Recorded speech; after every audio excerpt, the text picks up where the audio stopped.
Assalamualaikum warahmatullahi wabarakatuh. Berjumpa kembali bersama Mimin di Pawon Misteri Official. Semoga kita semua selalu dapat lindungan Allah Subhanahu wa Ta'ala ya. Diberikan nikmat sehat walafiat serta dimudahkan segala urusannya.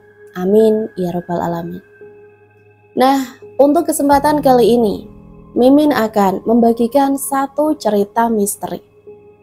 Kuntilanak tetangga. Cerita tentang penemuan sesosok jenazah gadis yang ditemukan tinggal tulang belulangnya saja di dalam sumur tua. Nah, seperti apa sih cerita selengkapnya? Mari kita mulai.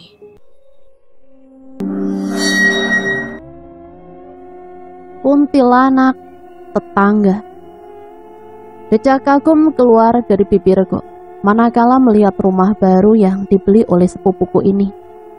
Rumah yang berlantai 1 tapi sangat luas dan memiliki 5 kamar. Ini cukup untuk sepupuku beserta 3 orang anaknya. Anak yang paling tua, Sari, sudah beranjak remaja, berusia 18 tahun.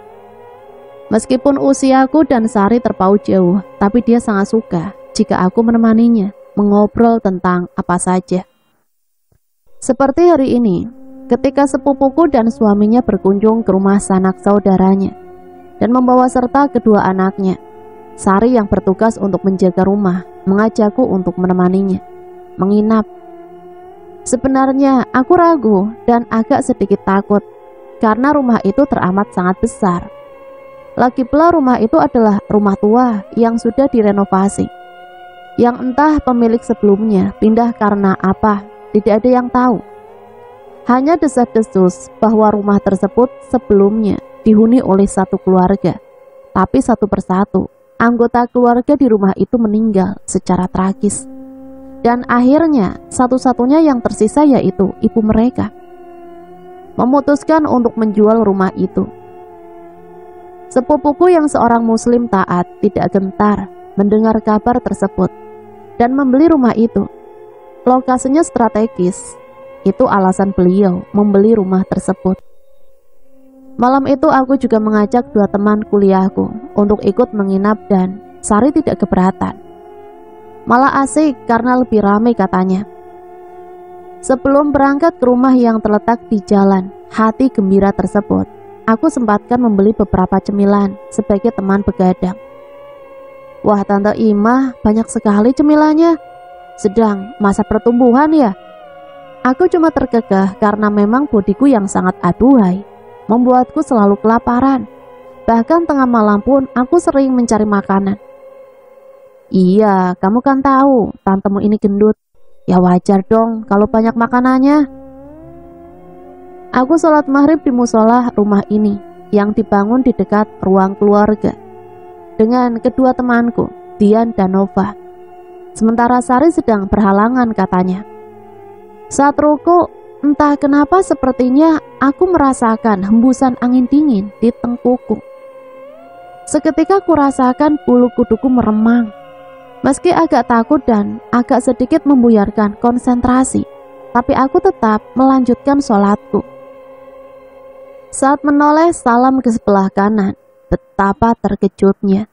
Karena di sebelahku tiba-tiba ada sosok bapak yang memakai jubah putih dan mengenakan songkak haji. Juga sedang duduk bersimpuh dan mengucap salam ke sebelah kiri, sehingga aku bisa dengan jelas menatap wajahnya. Sosok haji tersebut hanya diam dengan wajah pucat. Seketika aku langsung berdiri. Mah, ada apa? Dian dan Dova kaget karena aku tiba-tiba berdiri. Apa kalian tidak lihat? Lihat apa sih? Jangan nakutin ah. Nova dan Dian pun jadi ikut terburu-buru berdiri. Kami bertiga langsung lari kocar-kacir ke kamar Sari. Ada apa ini? Kenapa kalian berlarian? Sar, kamu tahu tidak? Kalau di rumah ini ada penunggunya. Tanpa basa-basi, aku langsung bertanya pada Sari. Oh, Pak Haji ya? Aku, Dian, dan Nova membelalak, kaget karena Sari dengan santainya berkata demikian. Maaf Tan, sebelumnya saya nggak cerita. Memang benar, kata Pak Ustadz yang pernah bantu kami selamatan masuk ke rumah ini, bahwa rumah ini dijaga oleh jin yang menyerupai seorang bapak tua. Dan memang benar, karena pas seminggu kami di rumah ini, ayah yang sedang sholat tahajud ditemani oleh seorang haji tua yang juga ikut sholat bersama ayah di sampingnya. Terus, apa kalian nggak takut gitu? Kata Pak Ustadz, dia nggak bakalan gangguin selama kita semua rajin sholat. Meskipun penjelasan Sari tadi cukup menenangkan, tapi tetap saja kami bertiga merasa takut. Bahkan untuk ke dapur pun kami tidak mau sendirian. Harus saling menemani meski hanya sekedar minum. Waktu menunjukkan pukul 1:30. Aku masih sibuk di depan laptop mengerjakan tugas. Tiba-tiba perutku berbunyi karena lapar. Aku mencari-cari roti yang tadi kubeli. Ah, sial. Tadi aku lupa membawanya masuk ke kamar ini. Dan hanya kuletakkan di meja makan dekat dapur. Kulihat Sari, Dian, dan Nova sudah terlelap. Aku mau membangunkan mereka, tapi tidak tega. Kuberanikan diri untuk keluar ke dapur, mengambil roti yang kubeli tadi. Langkah menuju dapur kupercepat. Ah, kenapa kamar Sari harus melewati musola itu sih? Aku trauma. Kalau si Bapak Haji tiba-tiba muncul, aku bisa mati berdiri. Aku menggerutu karena cara kamar Sari yang berada di bagian depan sangat jauh dari dapur dan harus melewati musola rumah ini. Sampai di dapur, aman. Sebelum kembali ke kamar, aku sempatkan membuat coklat hangat sebagai teman makan roti. Saat membuka kulkas, ekor mataku menatap sekelebat bayangan di wastafel dekat meja makan. Segera aku tepis pikiran burukku dan cepat-cepat mengambil susu di kulkas. Saat menutup pintu kulkas, aku dikagetkan lagi pada sosok yang kulihat sedang duduk di atas wastafel. Sesosok wanita berbaju putih dengan rambut panjang dan muka sangat pucat tersenyum ke arahku. Tidak salah lagi, sosok itu adalah kuntilanak. Dia tiba-tiba tertawa, namun tak beranjak dari wastafel. Kaleng susu di tanganku terjatuh, tak kuhiraukan. Aku langsung lari menuju ke kamar Sari. Dengan nafas tersenggal-senggal, kubangunkan mereka bertiga. Sar, bangun! Ada Kunti, Sar! Kuguncang tubuh Sari dengan ketakutan dan keringat yang membasahi keningku. Kunti apa, Tante? Jangan bercanda deh, Tante salah lihat barangkali. Kedua temanku yang sedari tadi terlelap juga ikut terbangun. Ima, mungkin kamu kelelahan. Ayo kita tidur. Besok kita kuliah pagi loh. Jangan sampai kita telat. Dengan mata menahan kantuk, Nova menyuruhku segera tidur. Aku tidak mau tidur, aku takut. Pintu kamar Sari diketuk dari luar. Kami berempat terdiam. Sambil merapatkan diri dan menajamkan pendengaran, suara ketukan tadi tak lama terdengar. Tapi tiba-tiba keran air di kamar mandi dalam kamar Sari terbuka. Aku dan Dian memberanikan diri membuka pintu kamar mandi sambil menyentakkan pintu kamar mandi. Tapi terlihat kosong. Yang ada hanya air yang meluap dari wastafel. Segera aku matikan keran dan berlari kembali ke tempat tidur. Kami saling berhimpitan. Sari yang semula tenang seketika jadi ikut ketakutan karena peristiwa yang tak biasa terjadi di rumahnya. Malam itu tak ada yang tidur. Kami berempat terjaga hingga azan subuh berkumandang. Matahari menanjak naik. Kami berempat bangun kesiangan. Aku, Dian, dan Nova memutuskan untuk tidak masuk kampus karena kelelahan dan kurang tidur. Dian dan Nova memutuskan untuk pulang ke rumah mereka masing-masing. Sari berangkat les persiapan ujian akhir siang ini. Sementara aku masih tinggal sementara sambil menunggu orang tuanya Sari datang. Menjelang asar orang tua Sari datang. Setelah sholat asar berjamaah, kami pun bercengkrama di ruang tengah. Gimana Im? Selama kami pergi, Sari bandel gak? Kata Kak Arif, kakak sepupuku yang juga ayahnya Sari. Aku cuma tertawa mendengar pertanyaannya. Tak sabar tiba-tiba aku menanyakan perihal yang aku lihat semalam. Kak, apa di rumah ini selain Pak Haji ada penunggu lain? Karena Sari juga tidak tahu. Memangnya kenapa, Im? Kak Indah, Ibu Sari datang membawakan teh hangat dan pisang goreng untuk kami bertiga. Jadi gini Kak, semalam itu kan saya ngajak 2 orang teman saya untuk ikut menginap di sini. Nah maghrib itu kan kami sholat berjamaah. Pas salam, di sampingku itu tiba-tiba muncul sosok bapak tua yang memakai pakaian seperti layaknya seorang haji. Sari bilang katanya itu sudah biasa. Dia baik asal kita semua tidak meninggalkan sholat. Nah, waktu saya ngerjain tugas tengah malam, itu saya ke dapur. Tahu-tahu di atas wastafel sana ada sosok kuntilanak. Dan dia ganggu kami sampai subuh, Kak.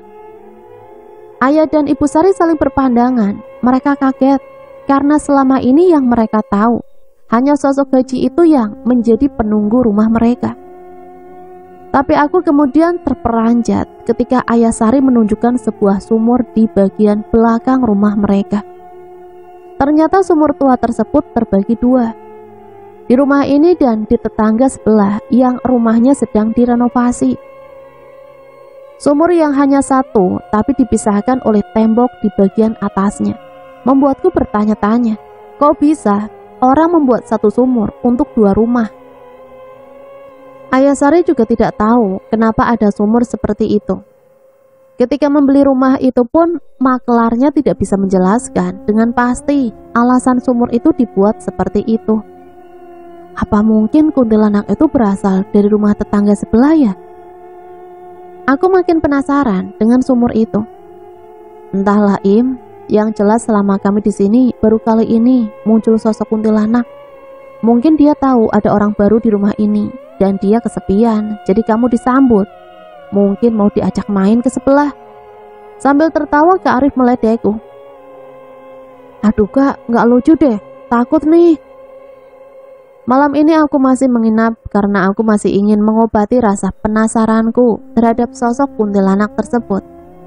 Aku ingin tahu apa benar dia muncul dari sumur tua itu atau tidak. Dan apa maksudnya dia menampakkan diri kepada kami semua. Padahal di rumah ini ada sosok Pak Haji. Waktu menunjukkan pukul 22:30. Kedua orang tua Sari sudah terlelap di kamar mereka. Mungkin mereka kelelahan sehabis perjalanan jauh. Sementara Sari sibuk dengan buku-buku pelajarannya. Aku hanya sibuk berselancar di dunia maya sambil menonton orang yang live di grup dagang yang menurutku lucu. Tiba-tiba aku mendengar seperti suara daun pintu yang dicakar, entah oleh kucing atau apa.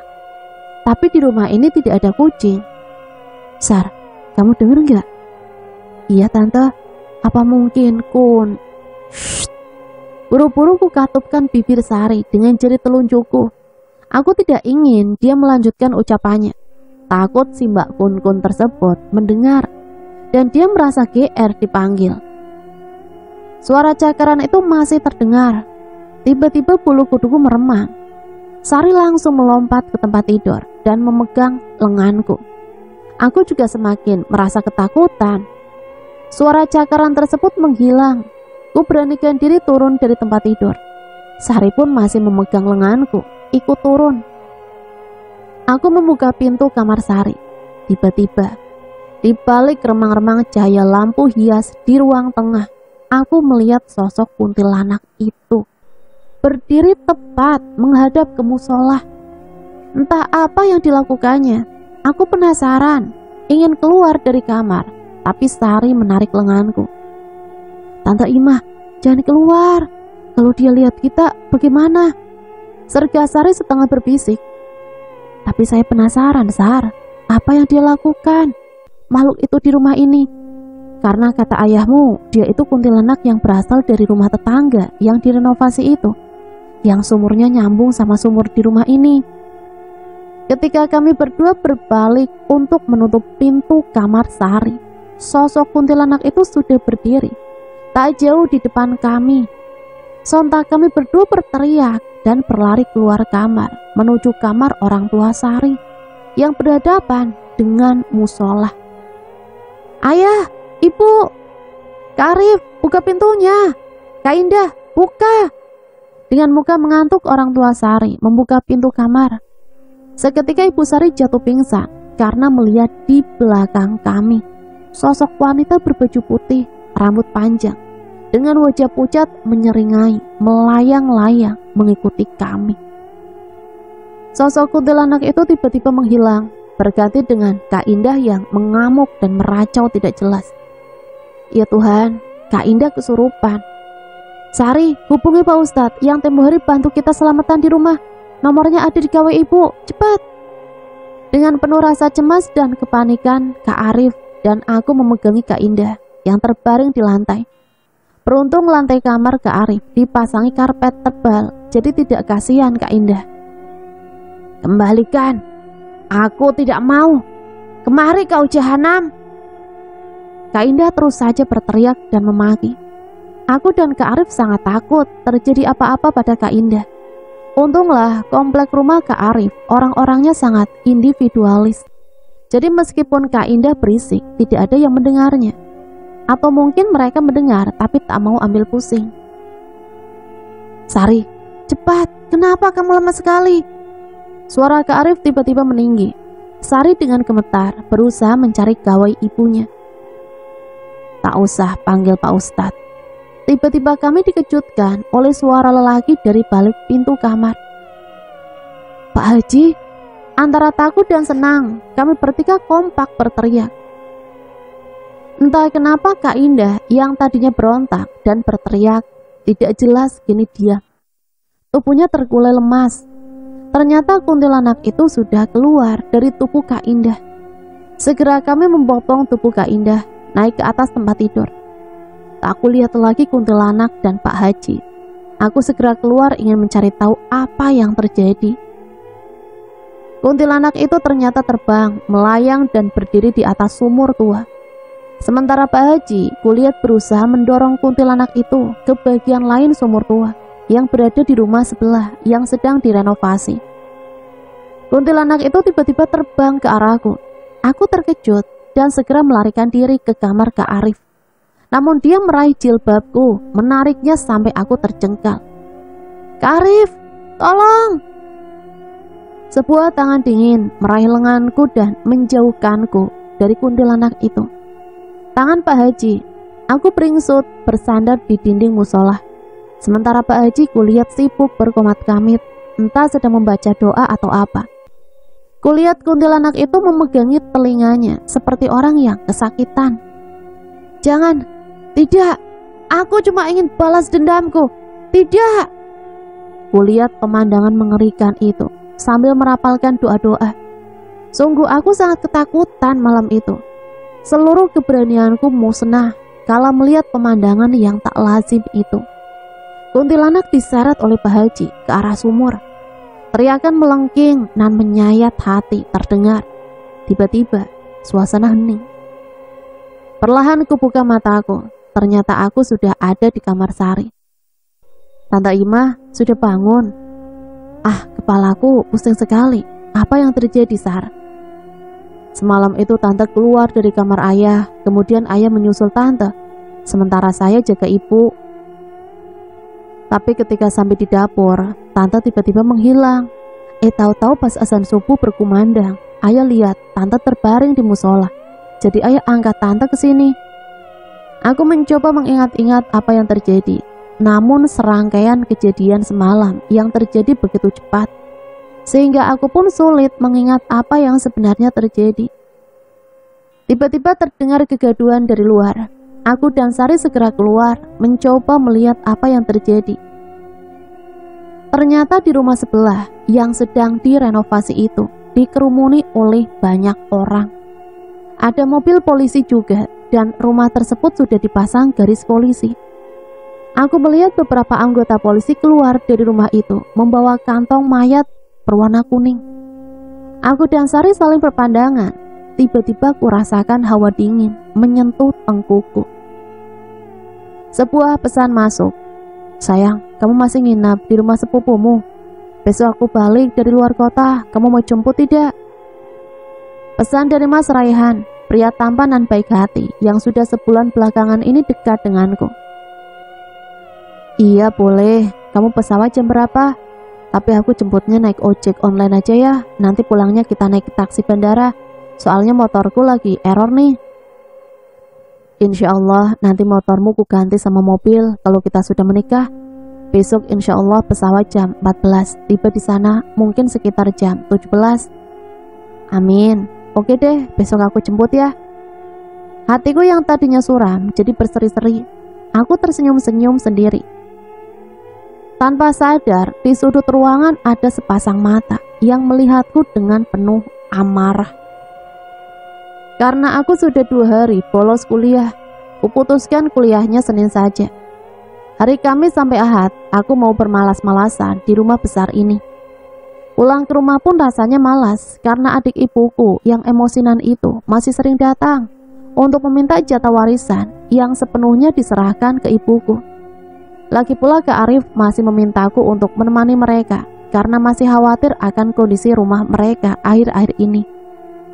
Kuraya remote TV, Sari sudah berangkat ke sekolah, sedangkan Kak Arif izin tidak masuk kantor menemani Kak Indah yang terbaring lemah. Mungkin masih syok. Kak Arif sedang mengaji di kamar setelah sholat duha tadi. Pemirsa, sesosok jasad yang tinggal tulang ditemukan di sebuah sumur tua di dalam rumah besar di kawasan komplek di Jalan Hati Gembira. Diperkirakan jasad tersebut adalah korban pembunuhan yang terjadi sekitar sebulan yang lalu, melihat kondisi jenazah yang sudah tidak utuh.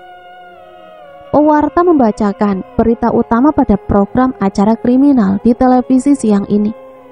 Kupicingkan mataku karena kejadiannya adalah yang tadi pagi kusaksikan di rumah sebelah. Tiba-tiba aku dikejutkan. Suara bel yang berasal dari pagar rumah Kak Arif. Aku segera keluar dan melihat 2 orang berseragam polisi. Maaf mbak, boleh kami masuk? Ada apa ya pak? Jadi begini mbak, kami menemukan jasad di dalam sumur tua di rumah sebelah rumah mbak. Kami melihat sumur ini sepertinya bersambung dengan sumur di rumah ini. Kami boleh masuk dan pemeriksanya. Tunggu sebentar ya pak, saya panggil kakak saya dulu. Aku lalu memanggil Kak Arif dan beliau pun mengizinkan kedua polisi tersebut untuk masuk. Sekitar setengah jam polisi tersebut memeriksa sumur sambil menanyai Kak Arif. Aku tidak tahu apa yang mereka bicarakan karena aku menjaga Kak Indah di kamar. Kak Arif masuk ke kamar dengan wajah pucat. Ada apa kak? Imah, mungkinkah kuntilanak yang semalam masuk ke tubuh kakakmu itu adalah roh dari jenazah perempuan yang ditemukan tadi pagi? Entahlah kak, polisi bilang apa? Kok bisa jenazah itu ditemukan? Jadi katanya ada laporan seorang gadis hilang sekitar sebulan yang lalu. Orang tua gadis itu sudah menemukan titik terang. Katanya gadis itu sebelum menghilang sempat pamit ke orang tuanya, mau menemui kekasihnya. Katanya kekasihnya itu tinggal di sekitaran sini. Nah, ada saksi mata yang melihat seorang lelaki membawa sebuah bungkusan besar masuk ke rumah sebelah yang kosong sejak direnovasi dan pagarnya pun tidak pernah dikunci. Akhirnya berkat penyelidikan polisi dan kesaksian dari orang tersebut, ditemukanlah jasad gadis itu. Sekarang mereka sedang visum jenazah tersebut, apakah sesuai dengan ciri-ciri gadis yang dilaporkan hilang itu atau tidak. Ngeri juga ya kak. Apa mungkin lelaki itu membunuh gadis itu dan membuangnya ke sumur? Apakah kakak tidak pernah memakai air di sumur itu sejak pindah ke sini? Tidak Sar, karena Kak Indah jijik melihat warna airnya yang hitam. Sudah lama kakak mau membongkar sumur itu, tapi selalu saja ada halangan. Ya sudah kak, semoga penyelidikan polisi membuahkan hasil. Tiba-tiba HP-ku berbunyi, pesan dari Mas Raihan. Sayang, apa kamu lihat berita di televisi tadi? Bukankah rumah kakak sepupumu di daerah situ? Iya sayang, bahkan sumur tua tempat ditemukan jenazah tadi bersambung dengan sumur di rumah Kak Ari. Sayang, boleh aku minta satu hal? Maukah kamu segera pergi dari rumah itu?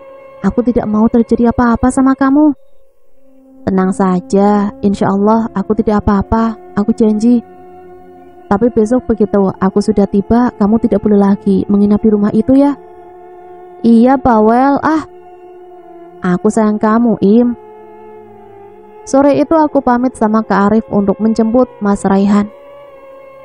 Kak Arif memintaku untuk mengenalkannya pada Mas Raihan. Aku berjanji akan membawa Mas Raihan berkenalan dan bersilaturahmi ke rumah Kak Arif. Udara sore itu begitu dingin, tapi perasaanku sangat bahagia karena sebentar lagi akan bertemu dengan Mas Raihan, orang yang beberapa hari ini sudah membuat hatiku jadi berwarna. Meskipun Mas Raihan baik dan penyayang, tapi aku merasa ada banyak misteri yang meliputi dirinya.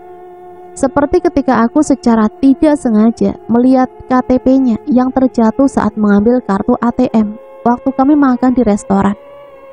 Aku ingin memungut, tapi tiba-tiba Mas Raihan mengambilnya dan menyimpannya ke dalam dompetnya. Tak pernah sekalipun dia mengenalkanku pada keluarganya. Bahkan setauku, dia meskipun orang asli sini, tapi dia malah tinggal di sebuah rumah kos mewah. Entahlah, tapi aku juga tak pernah berusaha mencari tahu. Karena bagiku hubungan kami masih prematur, masih seumur jagung. Aku tidak ingin Mas Raihan berpikir macam-macam jika aku terlalu jauh mengulik kehidupan pribadinya. Suasana bandara sore ini tidak begitu ramai, sehingga aku dengan mudah melihat Mas Raihan dari kejauhan. Hei sayang, nunggunya lama ya? Enggak kok, aku baru 15 menit yang lalu nyampe sini. Kamu sendirian aja? Kita makan dulu yuk, lapar nih. Aku mengangguk. Kami lalu ke salah satu rumah makan favorit kami yang menyuguhkan bakso dan mie kesukaan kami berdua. Selesai makan, kami langsung ke pangkalan taksi bandara. Aku ingin mengajak Mas Raihan ke rumah Kak Arif, tapi urung. Karena sebelum aku mengajak, dia bilang ingin langsung pulang ke kos katanya. Aku hanya mengangguk. Selama dalam perjalanan dari bandara ke kos Mas Raihan, kami berdua tidak banyak bicara. Mas, kamu tahu nggak? Kemarin aku lihat langsung polisi angkat mayat gadis yang tinggal tulang itu loh. Aku mencoba membuka pembicaraan tanpa memberitahu bahwa semalam kami semua diganggu oleh kuntilanak. Aku takut Mas Raihan khawatir. Mas Raihan tampak terkejut. Ia menatapku lekat-lekat dengan tatapan tidak suka. Kamu kenapa sih ngomongin itu? Merusak suasana aja. Maaf Mas. Kamu sih dari tadi diam saja. Kamu kenapa sih?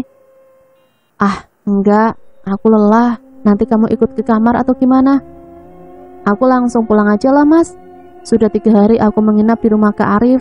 Kasihan ibu di rumah. Lagian bajuku juga sudah banyak yang mau dicuci. Aku menolak ajakan Mas Raihan untuk mampir ke kamar kosnya. Aku tidak ingin orang berpikir macam-macam tentang kami. Lagi pula aku takut terjadi hal-hal yang tidak diinginkan. Meskipun aku bukan wanita soleha, tapi sedapat mungkin aku selalu berusaha menjaga kesucianku. Bagiku hal yang satu ini hanya akan kuserahkan pada suamiku kelak. Setibanya di depan kamar Mas Raihan, aku segera pamit. Mas Raihan meminjamkanku motornya karena dia tidak bisa mengantarku. Mas, besok kita ke rumah Kak Arif ya. Gak enak, dia sudah nunggu kita. Aku sudah janji mau kenalin kamu ke mereka. Mas Raihan terdiam, tatapannya kosong. Kukipaskan tanganku ke depan wajahnya. Halo, ada orang? Iya sayang. Kita lihat nanti aja ya, aku gak bisa janji. Oke deh kalau gitu, kamu istirahat. Aku juga mau pulang, mau mandi, udah bau asem nih. Oke, kamu hati-hati ya, gak usah ngebut. Oke, siap bos. Segera aku nyalakan motor metik milik Mas Raihan dan berlalu meninggalkan kos mewah yang menurutku angker itu. Tanpa sadar seseorang memperhatikan kami dari balkon lantai 2 kamar kos itu. Sesampainya di rumah, kurebahkan diriku di kasur sehabis mandi. Tubuhku terasa sangat lelah, entah karena kejadian semalam atau apa. Kulirik STNK motor Mas Raihan, Anissa Winardi. Apa motor ini milik ibu atau saudara perempuan Mas Raihan? Entahlah, aku tidak mau memikirkan itu. Tubuhku terasa sangat lemas. Aku pun tertidur. Tiba-tiba aku terbangun. Kulihat jam dinding menunjukkan pukul 2 dini hari. Berarti aku sudah tertidur sejak habis maghrib. Tiba-tiba aku mendengar suara. Suara itu berasal dari dalam kamar mandiku. Aku terdiam. Suara itu sudah tidak ada. Aku segera mengambil air wudhu untuk sholat isya. Meskipun sudah dini hari, biar saja, bukankah sholat ketika kita ingat harus disegerakan? Sekalian aku ingin melanjutkan sholat tahajud. Aku ingin menjauhkan diriku dari hal-hal di luar nalar yang beberapa hari belakangan ini terjadi. Selesai sholat, aku ingin melanjutkan tidurku. Kubuka gawaiku. Ada pesan dari nomor yang tidak dikenal. Jauhi Rehan atau kamu celaka. Astagfirullahaladzim, siapa ini? Kuabaikan pesan itu. Aku tak membalasnya. Aku ingin tidur. Kuputuskan besok akan menanyakan itu pada Mas Raihan. Aku dan Mas Raihan bertemu di Car Free Day karena hari ini hari Minggu. Dan kebetulan kos Mas Raihan dekat dari situ. Kami memutuskan untuk melepas penat di area tersebut sambil menghirup udara segar. Meskipun pagi itu agak sedikit mendung, tapi tak menghalangi langkah orang-orang yang ingin berolahraga ataupun sekedar berjalan-jalan di area tersebut. Kuparkir motor Mas Raihan di area yang sudah disediakan. Sayang, mau jogging? Aku yang tidak mengenakan pakaian olahraga hanya tertawa. Apa aku terlihat mau olahraga? Enggak aku cuma mau jalan-jalan, mau cari jajanan pentol, sudah lama nggak makan pentol. Sambil mengunyah pentol, aku menunjukkan pesan yang semalam masuk ke gawaiku. Mas Raihan mengernyitkan keningnya. Kamu tahu ini nomor siapa, Mas? Aku juga nggak tahu. Coba sini, aku miss call. Anissa Winardi. Mas Raihan tiba-tiba pucat. Mas, kamu kenapa? Apa nomornya terdaftar di gawaimu? Tidak ada sayang, hiraukan saja, mungkin cuma orang iseng yang ingin mengerjai kamu. Kuperhatikan tingkah Mas Raihan, sangat kikuk. Aku tak tahu kenapa, aku semakin yakin pria ini sangat misterius dan menyimpan rahasia besar dalam hidupku. Mas, kita ke tempatnya Kak Arif ya. Tadi aku juga sudah pamit sama ibu mau ke rumah Kak Arif, mau ya? Tapi sudahlah, jangan ragu, Kak Arif baik kok, hayu Tapi kita simpan motor dulu ya, kita naik mobil saja. Oke deh. Assalamualaikum Kak Indah, Kak Arif. Waalaikumsalam, masuk Im. Kak Indah dengan wajah masih sedikit kuyup, namun tetap tersenyum, membukakan pintu untuk kami berdua. Kak Arif sama Sari, mana Kak? Sari ada tuh di kamarnya, Kak Arif lagi sholat duha. Tunggu aja, sebentar lagi juga kelar kok. Kalian mau minum apa? Nggak usah repot-repot Kak, biar aku aja yang ke dapur. Kak Indah di sini aja, ngobrol sama Mas Raihan. Aku berjalan menuju dapur. Dari kamar keluar Kak Arif. Aku menyuruhnya langsung ke ruang tamu saja. Sambil menuang air panas untuk membuat teh, aku melirik ke arah belakang, tempat sumur tua tersebut. Tubuhku bergidik. Kulihat pintu yang menuju ke arah sumur tersebut ditutup dengan kayu dan dipasangi garis polisi. Tidak tahu apa maksudnya. Mungkin para polisi masih melakukan penyelidikan, entahlah. Udah pada kenalan belum sama Mas Raihan? Sambil menaruh nampan di pahaku, aku duduk di sebelah Kak Indah. Oh jadi ini orang yang sering membuat Ima senyum-senyum sendiri. Kak Arif menggoda kami berdua. Kulihat Mas Raihan tersenyum, salah tingkah. Apaan sih Kak? Jangan buka rahasia dong. Kami semua tertawa. Sambil berbincang, kuperhatikan gelagat Mas Raihan yang lebih banyak terdiam. Entah apa yang terjadi pada dirinya, sejak kemarin dia mendadak jadi aneh. Mas Raihan tiba-tiba terbatuk. Kamu kenapa Mas? Enggak, aku agak tersedak sedikit. Boleh pinjam kamar mandi? Boleh, silakan, belok kiri dekat musola ya. Kulihat Mas Raihan terburu-buru, segera menuju ke kamar mandi. Aku makin heran dibuatnya. Keluar dari kamar mandi, Mas Raihan mengajakku segera pergi. Kami berdua pun pamit. Im, aku gak mau lagi ke rumah itu. Loh, kenapa Mas? Kan Kak Arif dan keluarganya baik. Pokoknya aku tidak mau lagi ke sana. Aku curiga, apa jangan-jangan Mas Raihan melihat penampakan kuntilanak di rumah Kak Arif sampai dia ketakutan dan tidak mau lagi ke rumah itu. Aku jadi merasa bersalah sudah mengajak Mas Raihan ke sana. Mas Raihan lalu mengantarku pulang ke rumah, pamit sebentar sama ibu lalu pergi. Aku tidak bertanya dia akan kemana. Aku tidak mau mengganggu dia. Biarlah keadaan tenang dulu. Biarlah dia yang mengatakan duluan padaku. Kalaupun dia tidak mau cerita, aku tidak akan memaksa. Anissa, kenapa kamu harus pergi secepat ini? Raihan menangis sambil memandangi sebuah foto di gawainya. Sudah 2 hari ini Mas Raihan agak sulit dihubungi. Tiap kali ditelepon juga tidak mau diangkat. Kirim pesan lewat WA pun tidak dijawab. Dijawab pun ya seadanya. Aku jadi pusing dibuatnya. Anissa, kenapa harus terjadi? Aku rindu sama kamu sayang. Maafkan aku. Raihan berdiri mematung di depan pusara Anissa. Air matanya tidak berhenti mengalir. Raihan sungguh menyesali semua yang terjadi. Seandainya dia tidak egois, mungkin Anissa masih bersamanya hingga saat ini. Anissa dimakamkan 2 hari setelah proses pemeriksaan jenazahnya selesai. Raihan langsung mencari tahu lokasi di mana Anissa dimakamkan. Raihan tak kuasa menahan kesedihan mengingat segala kenangan bersama Anissa yang selama 3 tahun dipacarinya. Anissa, andai kamu tahu, aku sangat merindukanmu. Ima memang mirip kamu, tapi wajahmu juga masih terekam jelas dalam pelupuk mataku.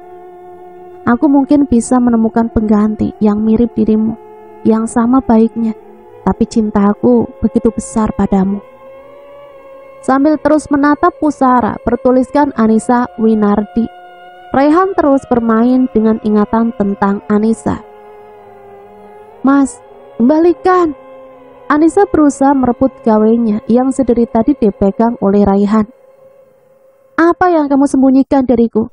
Kenapa kau tidak mau menunjukkan padaku? Sungguh, aku tidak menyembunyikan apa-apa. Mas, tolong kembalikan. Anissa terus memohon agar gawainya dikembalikan sambil terus berusaha merebut dari tangan Raihan. Namun nihil karena tubuh Raihan yang tinggi dan juga agak kekar.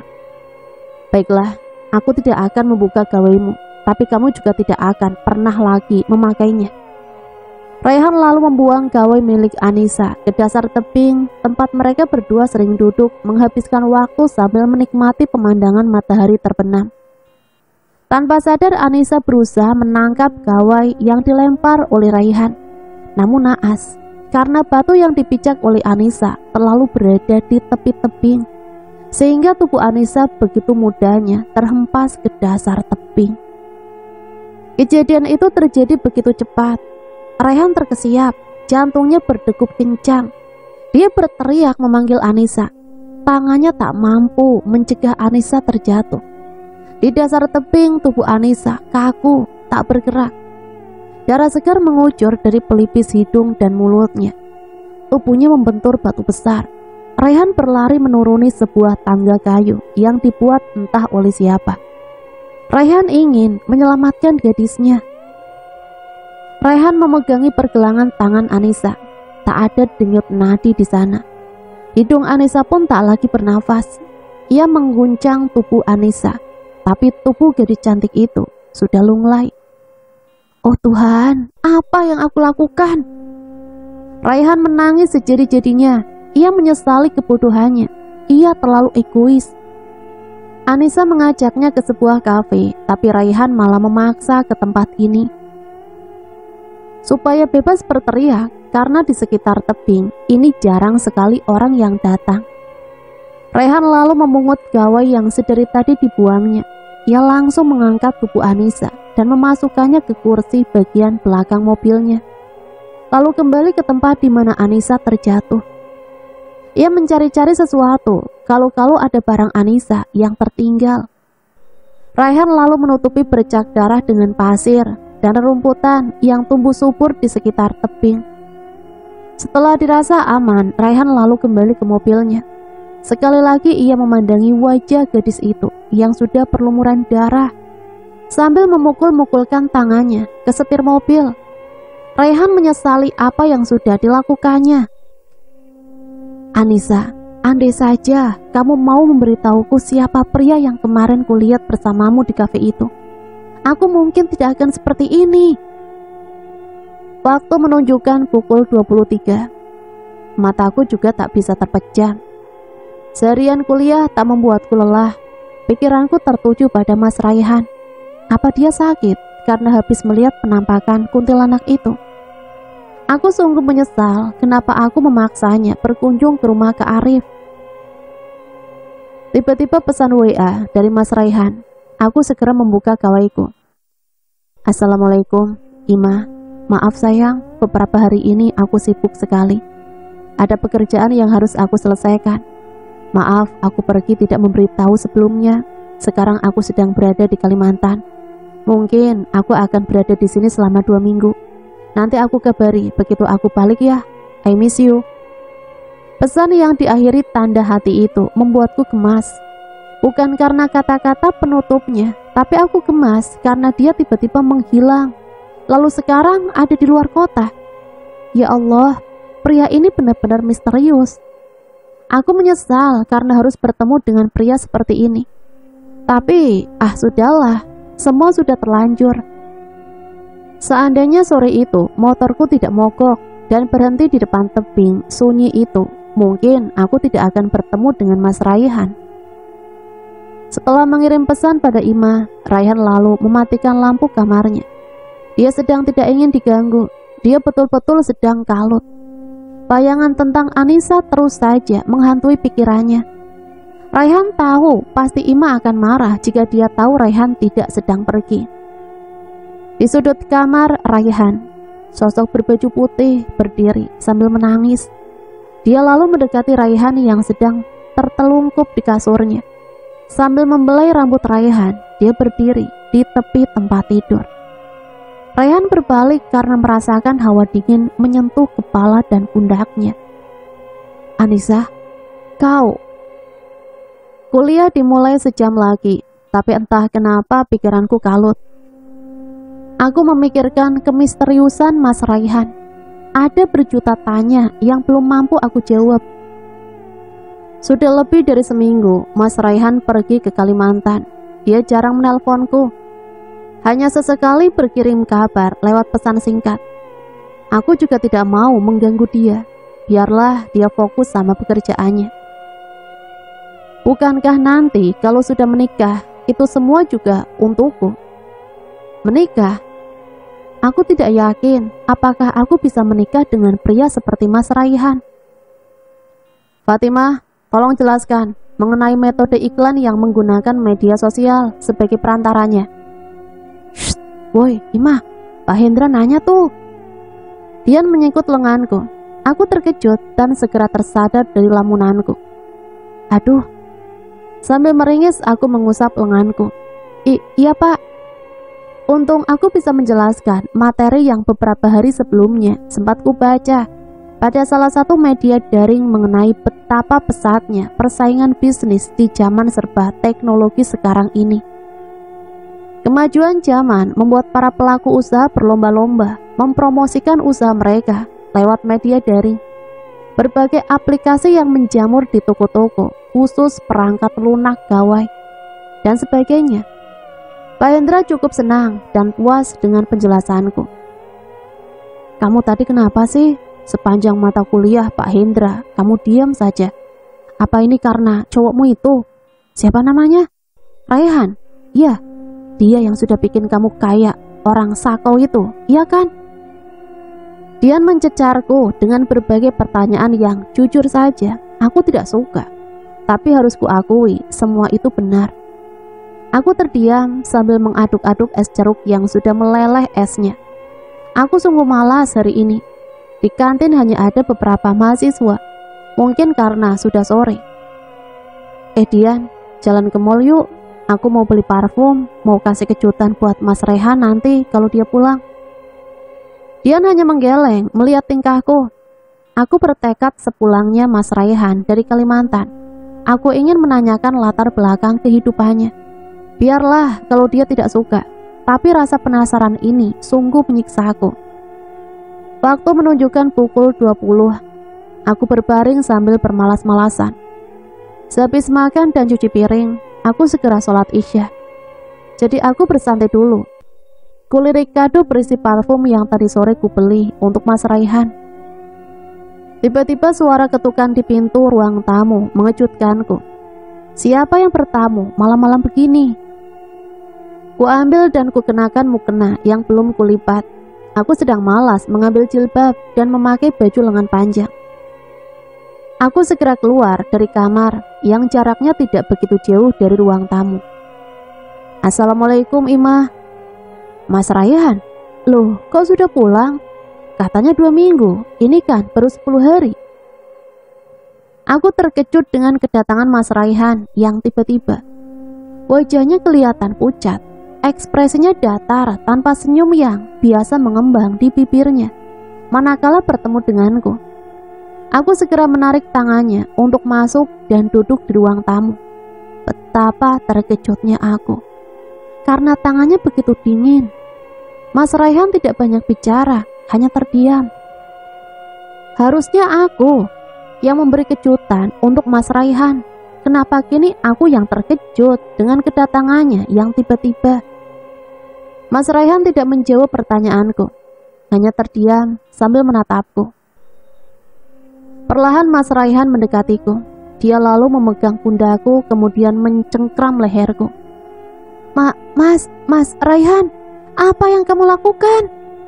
Cengkramannya makin kuat di leherku, membuat jalan nafasku sedikit tersumbat. Aku mulai kesulitan bernafas. Ima, kamu harus ikut denganku. Aku tidak mau sendirian. Wajah Mas Raihan tiba-tiba berubah. Wajahnya penuh luka memar, tangannya berdarah. Mas Raihan, kamu kenapa? Ibu, tolong Bu. Aku meronta sekuat tenaga sambil memanggil ibuku. Tapi entah kenapa ibuku tak kunjung datang menolongku. Padahal di rumah ini hanya ada kami berdua. Om Chandra, adik ibu, baru saja pulang ke rumah mertuanya. Mas Raihan mencekik leherku semakin kuat. Aku yakin, aku pasti mati. Ya Allah, aku belum mau mati. Aku beristighfar sambil memanggil-manggil nama ibuku. Bu, tolong Bu, tolong. Kau harus ikut denganku Imah. Aku tidak mau sendirian. Hanya kalimat itu yang terus diucapkan oleh Mas Raihan. Aku tidak mengerti apa maksudnya. Aku mulai kesakitan. Kurasakan mulai sulit bernafas. Aku terbangun dengan peluh membanjiri tubuhku. Kulihat ibu sudah ada di depanku. Syukurlah nak, kamu sudah bangun. Ibu, Mas Raihan mana Bu? Sambil menoleh kanan kiri, aku mencari sosok Mas Raihan. Ibu hanya menggeleng melihatku. Inilah kalau kamu tidur asal tidur, tidak baca doa dulu, tidak wudhu dulu. Tadi itu kamu mimpi, sepertinya kamu ketindihan. Kamu mengigau sambil manggil-manggil nama Raihan dan juga ibu. Kamu jangan terlalu memikirkan kekasihmu yang belum jelas itu. Untung tadi ibu belum tidur. Ibu mau mengunci pintu ruang tamu. Waktu ibu lewat di depan kamarmu, ibu mendengar kamu berteriak. Ibu langsung masuk karena pintu kamarmu juga tidak dikunci. Dengan tatapan seolah tak suka, ibu menasehatiku tentang Mas Raihan. Aku hanya tertunduk lesu. Aku juga heran. Ada apa dengan diriku? Apakah karena aku baru pertama kali mengenal sosok seorang pria yang sangat baik dan perhatian? Aku sudah 2 kali berpacaran, namun baru kali ini aku menemukan sosok pria yang seperti mampu menjadi sosok pengayom seperti almarhum ayah. Dia baik, meskipun aku mengenalnya baru sekitar 2 bulan. tapi sikapnya tidak menunjukkan bahwa dia bukan orang baik. Nah, kamu wudhu dulu, habis itu istirahat, kamu mungkin kecapean. Iya, Bu. Aku melangkah menuju kamar mandi. Ibu segera kembali ke kamarnya. Meskipun di rumah ini kami hanya tinggal berdua, namun kami tidur di kamar terpisah. Ibu bukanlah seseorang yang penakut. Aku pun begitu. Kata ibu lebih menyeramkan setan yang berwujud manusia daripada hantu. Kalau hantu tinggal baca ayat suci bisa diatasi. Tapi kalau setan berwujud manusia, susah. Harus memakai ilmu bela diri dan belum tentu kita selamat. Ibu juga tidak mau mengajak adiknya tinggal di rumah ini karena sikap Om Chandra yang suka semena-mena. Dan istri Om Chandra suka bersikap seolah-olah terzolimi sama ibu. Padahal sedikit pun ibu tidak pernah melakukan itu. Keesokan harinya, Bu, apa Ima boleh kerja sampingan? Maksud kamu kerja sampingan paruh waktu begitu? Iya, Bu. Kemarin Ima melihat salah satu gerai rumah makan cepat saji. Pasang iklan lowongan kerja. Mereka butuh karyawan wanita sebagai kasir, Bu. Ibu hanya terdiam, tidak menjawab keinginanku. Meskipun aku cuma anak semata wayangnya, tapi aku mulai kasihan melihat ibu banting tulang demi aku. Meskipun usaha laundry ibu memiliki banyak pelanggan dan sudah memiliki 4 orang karyawan, tapi aku tidak mau membebani ibu dengan biaya hidupku yang semakin hari semakin banyak. Kenapa kamu tidak bantu ibu saja? Ibu mau buka cabang lagi di dekat kampus kamu. Apalagi mahasiswa zaman sekarang banyak yang suka malas mencuci. Tidak seperti ibu waktu masih kuliah dulu. Kalimat ibu barusan kurasakan seperti sebuah sindiran. Karena aku memang malas mencuci. Aku hanya mengandalkan mesin cuci di laundry ibu, yang terkadang sengaja aku tinggalkan dan kubiarkan karyawan ibu yang melanjutkannya. Mereka juga tidak pernah protes karena aku sering membawakan mereka makanan. Strategi pemalas, kata ibu. Tapi Bu, kalau laundry kan meski ditunggu, lagian Ima ingin menambah teman baru, siapa tahu ketemu jodoh. Aku tertawa sambil menggoda ibu. Baiklah, tapi bagaimana dengan kuliah kamu? Apa nantinya tidak terbengkalai? Bagaimana kamu akan membagi waktumu untuk kuliah dan bekerja? Pasti akan ada yang kamu korbankan nantinya. Bu, kata Rita temanku yang kerja di sana, katanya waktu kerja bisa disesuaikan sama jadwal kuliah kita. Asalkan kita memberitahukan sama manajernya jauh hari sebelum jadwal kerja dibuat oleh atasan. Gajinya juga lumayan, Bu, bisa menutupi uang jajan Ima. Kan enak, ibu nggak usah lagi repot-repot memberiku uang jatah bulanan. Ibu hanya mendesah ragu. Ibu belum yakin karena melihat aku yang selama ini selalu dimanjakan oleh beliau. Ibu masih menerima gaji ayah tiap bulan. Karena pekerjaan ayah sebagai aparatur sipil negara, pensiunan, kepala sekolah, dan usaha laundry ibu yang cukup untuk memenuhi segala keperluan kami berdua. Tapi aku terus membujuk beliau hingga akhirnya menyerah dengan rengekanku. Sudah 4 hari aku bekerja di gerai cepat saji ini. Aku mulai menyukai pekerjaanku sebagai kasir. Selain bisa menambah teman, aku jadi bisa mengenal berbagai macam karakter pengunjung. Mulai dari pengunjung yang ramah, genit, judes, banyak maunya, sok kaya, sampai pengunjung yang datang hanya sekedar beli minum dan kentang goreng lalu duduk berjam-jam menggunakan wifi gratis sebagai fasilitas penunjang kenyamanan pelanggan di gerai ini. Hari ini aku mendapat shift malam, yang artinya harus pulang jam 10 malam. Sebagai pegawai parubaya, jatah kerjaku hanya 4 jam setiap harinya. Tapi terkadang lebih dari itu jika jumlah antrian pengunjung sangat ramai. Seperti malam ini, gerai tempatku bekerja sangat ramai. Antrian mengular. Ternyata sedang ada promo, jadi pengunjung banyak yang datang untuk memanfaatkan promo tersebut. Aku mendapat bagian sebagai penyedia makanan yang biasa disebut sebagai runner. Aku membungkus dan menyiapkan satu demi satu pesanan pengunjung. Tak sengaja mataku menangkap sosok orang yang kukenal sedang duduk di kursi dekat jendela. Mas Rayhan, apa yang dia lakukan di sini? Bukankah katanya dia sedang keluar kota? Aku izin sebentar ke manajerku untuk mendekati Raihan. Mas Raihan, kok ada di sini? Raihan sangat terkejut melihatku. Tanpa menjawab pertanyaanku, dia berdiri secepatnya. Alih-alih menjawab pertanyaanku, dia malah balik bertanya. Kamu ngapain di sini? Kok pakai seragam karyawan di sini? Kamu kerja di sini?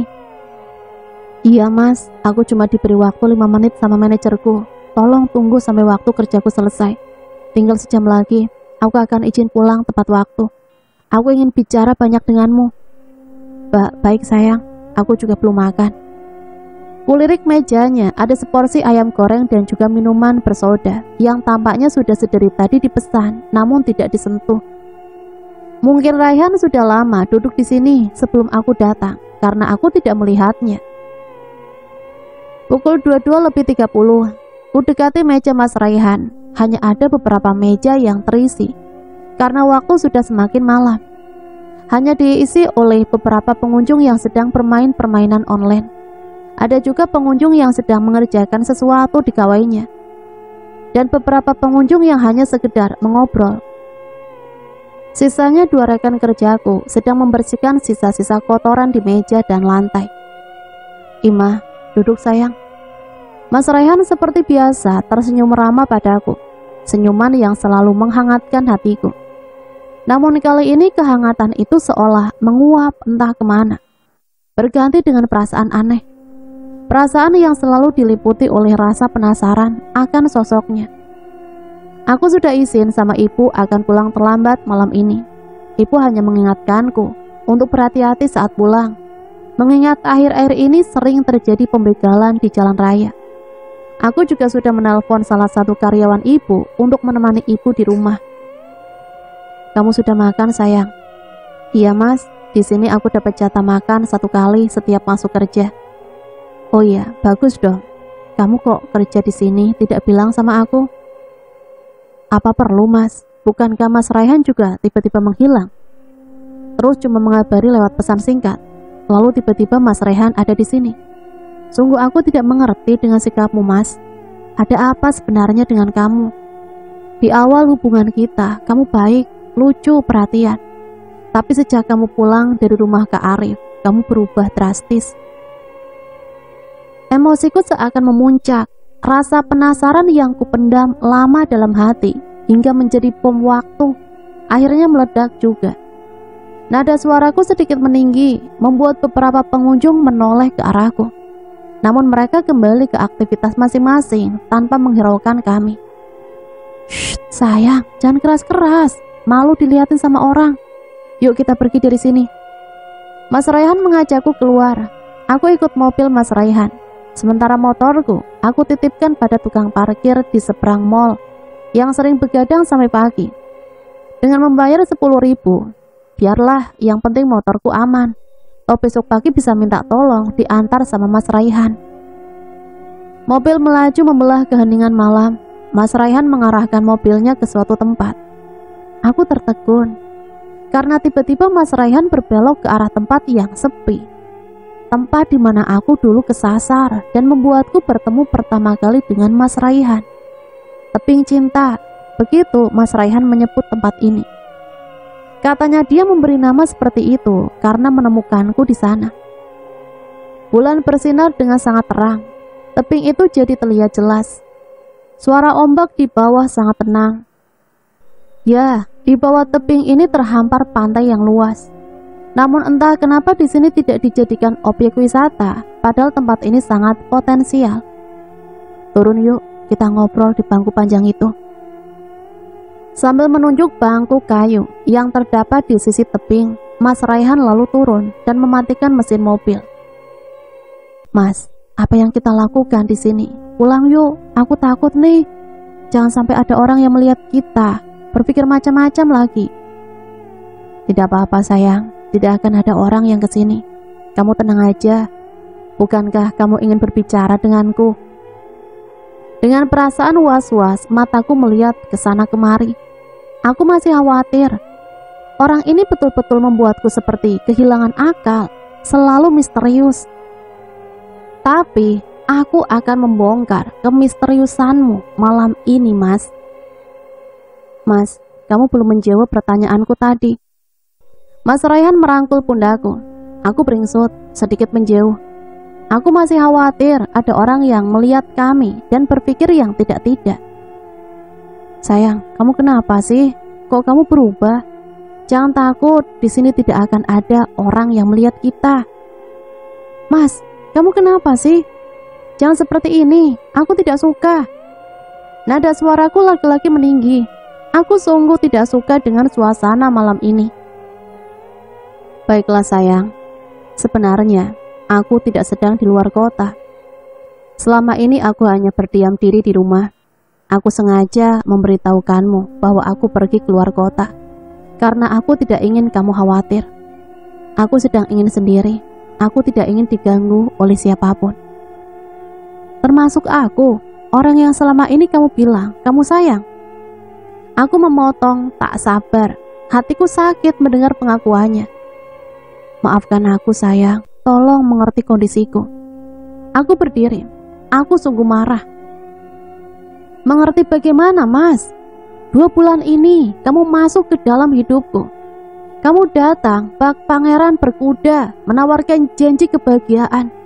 Dan dengan bodohnya, entah kenapa aku sangat jatuh hati dengan sikap dan kebaikanmu. Akhirnya air mataku tumpah. Mas Raihan lalu berdiri memelukku. Aku pasrah. Kurasakan kehangatan menjalari tubuhku. Pria ini sungguh manis. Maafkan aku, Im. Aku hanya sedang dilanda sebuah penyesalan. Aku tidak tahu kenapa begini. Aku tidak ingin melibatkanmu dengan masalahku. Aku sangat menyayangimu. Sambil memelukku, Mas Raihan membelai lembut kepalaku. Kepala yang ditutupi kerudung hitam khas tempat kerjaku yang sudah berbau ayam goreng. Namun Mas Raihan mungkin tidak mengindahkan hal itu. Masih terus terisak, aku membiarkan Mas Raihan memelukku. Mungkin aku rindu sosok lelaki seperti ini. Lelaki yang pelukannya seperti pelukan cinta yang hanya kudapatkan dari ayahku. Tiba-tiba Mas Raihan melepaskan pelukannya, lalu melangkah mundur sedikit menjauh dariku. Mas, kamu kenapa? Kak, kamu. Sambil menunjuk ke arahku, Mas Raihan seperti ketakutan. Aku berbalik. Betapa terkejutnya aku. Karena di belakangku tiba-tiba berdiri sosok perempuan cantik berbaju putih. An. Mas Raihan seperti sedang berusaha menyebut sebuah nama. Tiba-tiba kurasakan pandanganku gelap. Mas Raihan, kamu harus ikut denganku. Nisa, jangan libatkan dia. Dia tidak bersalah. Aku mohon, Nisa. Sosok berbaju putih itu menarik tubuhku perlahan mendekati tebing. Sementara tubuh Mas Raihan kaku, sulit untuk digerakkan. Aku mulai berdiri di tepi tebing. Kesadaranku hilang karena tubuhku dikuasai oleh roh Anissa yang merasuki tubuhku dan ingin menjadikanku senjata agar Mas Raihan ikut dengannya. Tiba-tiba entah kekuatan dari mana, aku merasakan tubuhku terpental, menjauh dari tebing. Sementara kuntilanak Anissa menjerit. Rupanya Pak Haji datang menolongku. Kepalaku mengeluarkan darah segar. Sementara Raihan masih berdiri mematung di sisi tebing, menyaksikan semua kengerian ini. Perlahan kubuka mataku. Bau obat sangat menusuk indera penciumanku. Kurasakan urat di tanganku sakit. Oh, rupanya jarum infus sudah terpasang di tangan kiriku. Kulihat Mas Raihan tertidur di sisi ranjang rumah sakit ini. Mas Rai. Perlahan ku coba menyentuh kepala Raihan. Ima, kamu sudah bangun sayang. Syukurlah, kamu tidak apa-apa. Kupikir aku akan kehilangan lagi. Lagi? Sebenarnya apa yang terjadi, Mas? Lalu siapa Anissa itu? Kenapa dia berubah jadi kuntilanak dan mengganggu kita? Aku mencecar Mas Raihan dengan berbagai pertanyaan dengan suara yang sangat lemah. Suara azan subuh mulai terdengar. Mas Raihan pamit izin ke musola. aku kembali tertidur. Tiba-tiba kurasakan hawa dingin menyeruak masuk ke dalam kamar perawatan tempatku. Di kamar ini ada 2 ranjang pasien, namun hanya satu yang terisi, yaitu aku. Hanya kain korden tebal yang memisahkan ranjang sebelah dengan tempatku. Tapi kenapa ada kaki yang berdiri di dekat ranjang sebelah? Bukankah di sebelah tidak ada pasien? Kupanggil Mas Raihan, namun tidak ada sautan. Tiba-tiba aku dikejutkan oleh suara gawaiku yang berada di dalam tas. Untung tasku diletakkan di dekat kepalaku, sehingga aku mudah untuk mengambilnya. "Ibu," segera aku angkat telepon dari ibu. "Iya Bu, aku baik-baik saja, jangan khawatir." Setelah menutup telepon dari ibu, aku kembali melirik ke ranjang sebelah. Kaki yang aku lihat tadi sudah tidak ada. Hawa dingin yang tadi menyeruak pun sudah tidak terasa. Mas Raihan sudah kembali dari musola. Aku masih tidak habis pikir apa yang sebenarnya terjadi. "Mas, kamu belum menjawab pertanyaanku tadi. Sebenarnya apa? Sebenarnya apa semua ini, Mas?" Mas Raihan duduk di sisiku. Dia membuang nafas berat. Wajahnya tampak sangat pucat. Dia hanya tersenyum menatapku. Mas Raihan membelai rambutku. Kurasakan tangannya begitu dingin hingga aku tertidur. "Selamat pagi, Mbak." Seorang suster masuk ke ruang perawatanku, membawa stetoskop dan berbagai map. Mungkin isinya laporan pemeriksaan kesehatanku. Aku mencari Mas Raihan, tapi tidak ada. "Sus, teman saya yang tadi malam menjaga saya mana ya?" Suster itu mengernyitkan dahi, seolah bingung dengan pernyataanku. "Teman yang mana ya, Mbak? Dari semalam Mbak di sini sendirian.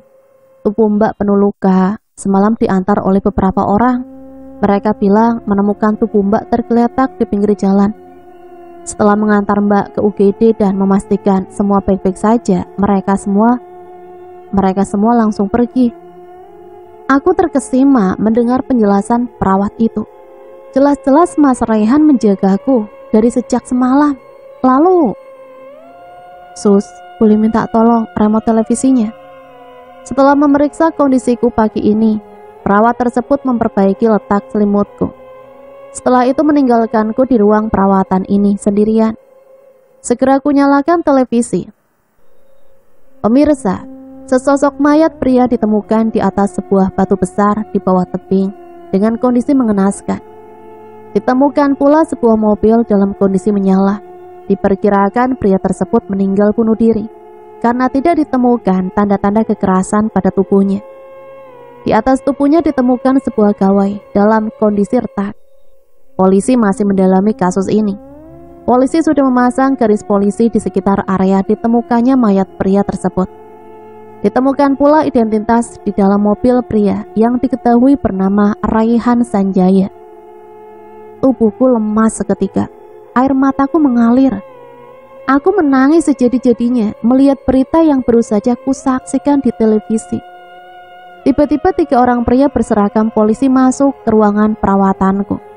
Mereka menanyaiku beberapa pertanyaan, lalu kemudian berlalu meninggalkan tempat ini.